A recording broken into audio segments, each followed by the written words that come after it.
I had to learn how to be a feminist. So throughout high school and college, I was involved with clubs, organizing against wars in the Middle East, raising awareness about climate change, and demanding gay and lesbian rights. So I was heavily involved in social justice causes, but I still didn't call myself a feminist. At the time, I may have even uttered the dreaded phrase, "I believe in equality, but I'm not a feminist." Yeah, not a high point in my life. So like most people who grew up immersed in the neoliberal ideology of the West, I saw the world largely as a series of individuals making their own personal individual choices. And here I was, a young woman making my own personal choices about what to wear, what to buy, what to study, and what I wanted to do every day.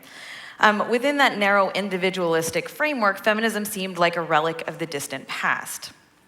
Back then, I thought sexism basically boiled down to a few bad apples with misguided personal beliefs born out of ignorance or overt hatred. So it wasn't until I was in my early to mid-20s that I began to realize my impression of feminism had been completely wrong. With the help of some amazing mentors and by reading a lot of feminist writing, especially the words of women of color and queer women from around the world, I learned to see through a sociological lens and understand the world as it really exists, as a series of intersecting social systems. Once you have a systemic and institutional framework, you see how oppression manifests in many subtle ways under the systems of what Bell Hooks calls white supremacist capitalist patriarchy. So not only did I have to learn how to be a feminist, I also had to learn how to be a feminist who understands systems. I had to learn how systems of oppression are maintained by our participation in them, but they're also self-perpetuating via paths of least resistance, and as such, are larger than any one person's choices. Okay, so this is the part where I say things that may ruffle some feathers, but I think it's a critical discussion to have. So over the past few years, I've become increasingly worried about the direction mainstream internet feminism appears to be headed, at least in the West. Unfortunately, many contemporary discourses in and around feminism tend to emphasize a form of hyper-individualism, which is informed by that neoliberal worldview.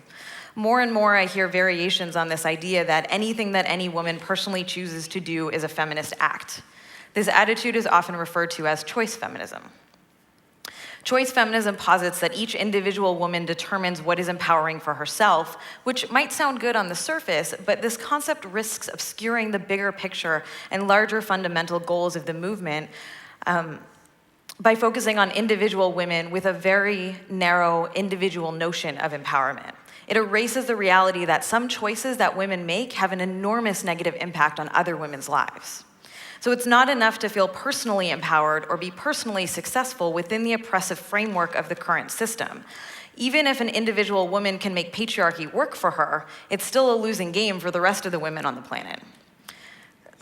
The fact of the matter is that some choices have ramifications beyond ourselves and reinforce harmful patriarchal ideas about women as a group and about women's bodies in our wider shared culture.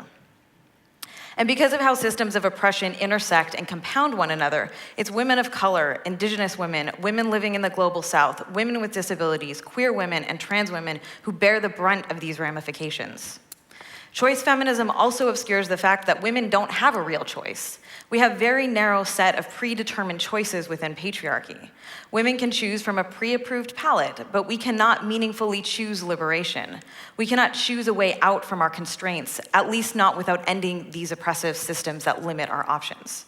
So when we talk about free choice in today's world, we're really talking about a very narrow spectrum of choices that are amenable to patriarchy. So, when we talk about how to be a feminist, for me, that means being committed to something much larger than ourselves. It's understanding what role you play in our collective movements for liberation. It's re-examining our desires and interests and understanding how those are often shared by how they're often shaped, maybe shared, who knows, by capitalism, patriarchy, and white supremacy. It's understanding our own intersections of privilege and oppression and how that will fundamentally change our behaviors and attitudes and values. It's realizing that being a feminist is a lifelong learning endeavor and that we will make some mistakes on the way, and we should be compassionate to ourselves when that happens. It's realizing that others will make mistakes and we should extend that compassion to them as well. Feminism is not about striving for perfection, it's about striving for justice.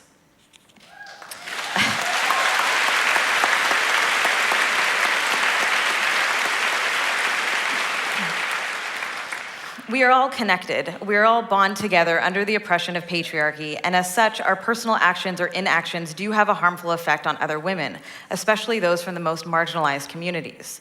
I realize this isn't a popular thing to say, but I can't say it apparently. That's how bad it is. No. But feel-good personal empowerment is not how to be a feminist. In order to be a feminist, we have a responsibility beyond ourselves. We have a responsibility to each other, and we have a responsibility to work for the collective liberation of all women.